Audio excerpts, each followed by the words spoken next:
పల్నాడు జిల్లా నర్సరావుపేట కోట centre Swathi shopping mall లో అగ్ని ప్రమాదం సంభవించింది. షార్ట్ సర్క్యూట్ తో ఒక్కసారిగా మంటలు చెలరేగాయి. పొగదట్టంగా కమ్మేయడంతో లోపలికి వెళ్లలేని పరిస్థితులు ఏర్పడ్డాయి. ఈ క్రమంలోనే 2వ ఫ్లోర్ అంతటా పొగలు వ్యాపించగా యాజమాన్యం సిబ్బందిని కింద సెల్లార్లో ఉంచినట్లు తెలుస్తోంది. అయితే షాపింగ్ మాల్ యాజమాన్యం ఎటువంటి ఫైర్ సేఫ్టీ నిబంధనలు పాటించలేదని సమాచారం.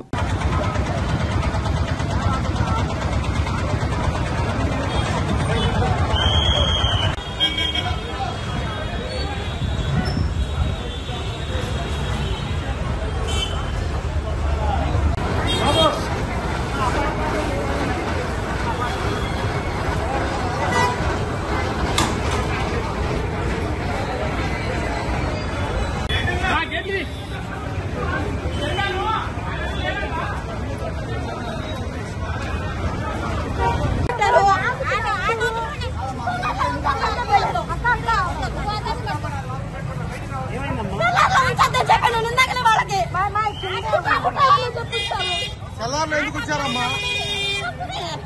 చల్లార్లో పోగొచ్చిందా?